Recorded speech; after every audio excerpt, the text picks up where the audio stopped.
I'm not surprised, motherfuckers. The chance to compete for a world championship is one of the biggest accolades for any professional fighter. Yet in its 23 years, the UFC has had its fair share of fighters less than worthy of such an achievement. In this list, we'll be looking at those fighters who talked, bluffed, and just plain looked their way into a title opportunity they had no place being involved in. Welcome to INC, and these are the 10 most undeserved title shots in UFC history. Number 10. Nate QUARRY.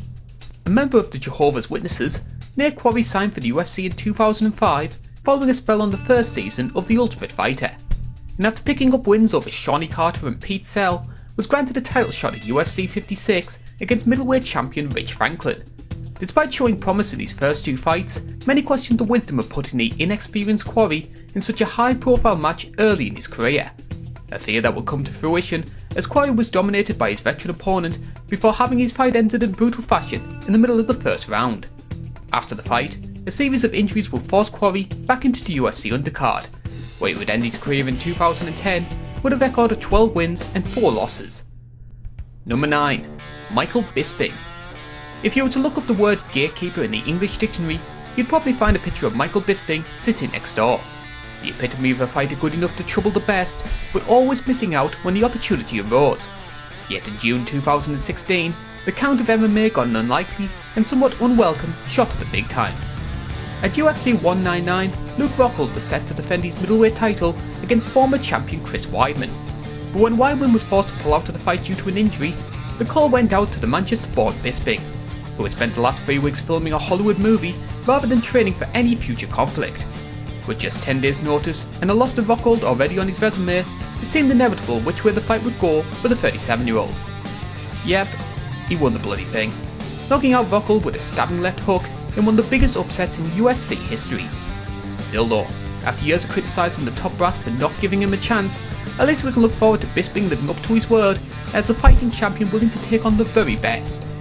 Speaking of which, Number 8. Dan Henderson. Dan Henderson is one of the all-time legends of mixed martial arts, a veteran of the sport for over 20 years and with title wins in Pride and Strikeforce forming part of an illustrious resume.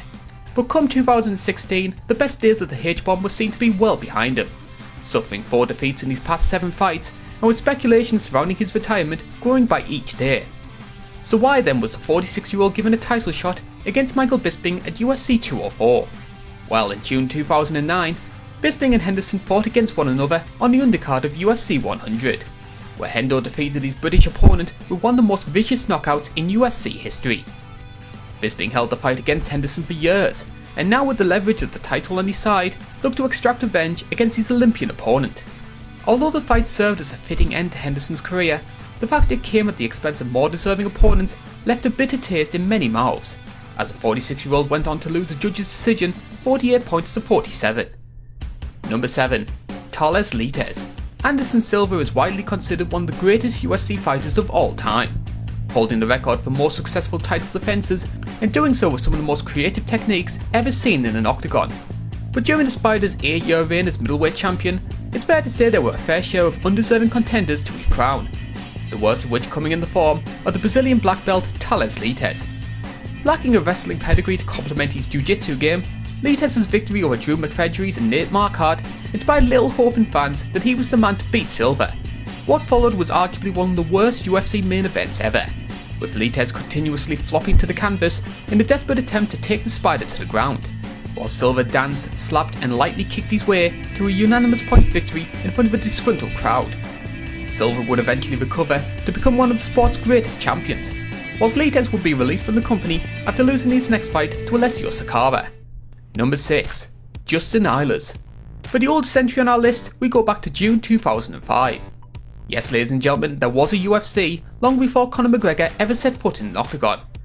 At UFC 53, heavyweight champion Andrei Arlovski was booked to defend his title against hard-hitting Rico Rodriguez. But when Rodriguez withdrew from the fight citing problems with his training camp, the call went out to Justin EILERS, a blue-chip rookie whose most recent encounter saw him knocked out by Paul Butanello at UFC 51. The result would be a foregone conclusion, as Arlovski dominated the Miletich protege before ending the fight via TKO 4 minutes into the first round. After leaving the UFC in 2006, EILERS would compete for regional promotions where he amassed a 19-7 record, before being fatally shot by his stepfather during a domestic dispute on Christmas Day 2008. He was 28 years old. Number 5. Matt Serra. Reality TV and mixed martial arts should go together like ice cream on pizza, but The Ultimate Fighter has gone on to become one of the UFC's most important attributes, helping to introduce new fans to the sport, and with many of its alumni going on to achieve long-term success in the UFC. For the 4th season of the show, producers decided to alter the format, allowing 16 of the UFC's lower-ranked fighters to compete for a title opportunity against a champion of their choosing. Matt Serra, a welterweight journeyman with a 3-3 record, went on to win the competition, and in the process earned a title shot against rising superstar George St. Pierre. Having just defeated Matt Hughes to claim the championship, GSP entered the fight at UFC 69 as a substantial favourite against the Terror, only for Serra to defeat his illustrious opponent by the submission known as continually punching someone in the face until they give up. Despite his heroics, Serra's win was quickly written off as a fluke by many within the MMA community, and after losing a rematch to GSP at UFC 83, quickly fell down the pecking order before announcing his retirement in 2013. Number 4. Joe Soto. Joining a new company and fighting for a title is nothing new in professional wrestling, but in the world of MMA, such an opportunity is something to be earned after years of hard work and effort. Not unless your name is Joe Badmorpho Soto. After an 8-year spell competing for companies like Bellator, Soto was expected to make his UFC debut on a card headlined by TJ Dillashaw and Renan Barão. But when Barão was forced to pull out of the fight due to complications with his weight cut, Soto was drafted into the fight on 24 hours notice, competing for Dillashaw's bantamweight title in his first ever match with the company. To his credit, Soto performed well on such short notice, holding his own against the Californian before succumbing to punches at the end of the 5th round. As of 2016, Soto still remains signed to the UFC, winning his most recent encounter at Fight Night 98, but still a long way from the exploits that led him to his unlikely spell in the UFC title picture. Number 3. Besh Correia. By the summer of 2015, the Ronda Rousey hype train was in full swing. Victories over Kat Zingano and Alexis Davis had seen the Californian stretch her unbeaten record to 10 first-round finishes in her first 11 MMA fights. But such was the level of dominance the Californian had over the division, it soon became difficult to find anybody willing to take her on.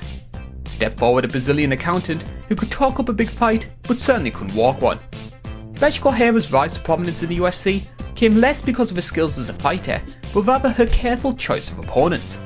After defeating Rousey's best friends Shayna Baszler and Jasmine Duke, Correia started turning her attention towards the champion herself, and after months of trash talking and suicide jokes, was granted a title shot against Rousey in the main event of UFC 190. Despite claiming she would be the one to end Rousey's career, Correia was considered to lack the required skill to pose a threat to the former Olympian. A fear that was proven right, as Rousey dominated a sluggish opponent to end the contest in 36 seconds. After the fight, Correia would return to the UFC undercard where she belonged, whilst Rousey would go on to face another unknown in the form of Holly Holm. And we know what happened there. Number 2. CHAEL Sonnen. CHAEL Sonnen is something of a guilty pleasure when it comes to MMA fans, partly due to having an acid tongue that would make Muhammad Ali blush, but also for being a much better fighter than people give him credit for, coming closest to defeating Anderson Silva whilst the Spider was still at his prime in the middleweight division. This, however, doesn't shield Sonnen from being part of one of the biggest mismatches in MMA history. At UFC 151, Sonnen agreed to take on John Jones as a short notice replacement for Dan Henderson, only for Jones to pull out of the fight and lead to a UFC pay-per-view being cancelled for the first time in its history. Demand for the fight, however, still remained high, and after being booked as judges on The Ultimate Fighter, a title match between the two was scheduled for UFC 159. This coming despite Sonnen losing his last fight and having not fought at light heavyweight for over 8 years. Despite doing his best to hype up the fight, Sonnen was unable to back up the trash talk, as Jones took the American gangster down at will before ending the fight with elbows in the closing stages of round 1. Sonnen would remain with the UFC until 2016 before signing for Bellator, whilst Jones would go on to face an opponent that Sonnen knows all too well, the US Anti-Doping Authority. And at number 1, Brock Lesnar. A pretty obvious choice, but when you look at the evidence, can you really blame us? After a 2-year spell competing in professional wrestling, Brock Lesnar signed for the UFC in 2008 following months of speculation surrounding his involvement in the sport, losing to Frank Mir on his company debut before claiming a points decision win over Heath Herring at UFC 87. Amazingly, this was enough to convince UFC President Dana White to give the one-on-one fighter a title opportunity, booking him against heavyweight champion Randy Couture at UFC 91. Despite the criticism, Lesnar proved himself worthy of such an opportunity, bullying the much smaller Couture before finishing with strikes in the middle of the second round. Lesnar would go on to become one of the longest serving champions of the heavyweight division, but the help that saw him into such an illustrious position earned him the title of the least deserved title shot in UFC history. Well, that's my opinion, but what about yourself? Who do you consider to have the least deserved shot of all time? Post your comments below, subscribe, and stay tuned to this channel. This is the INC, and please, don't have nightmares.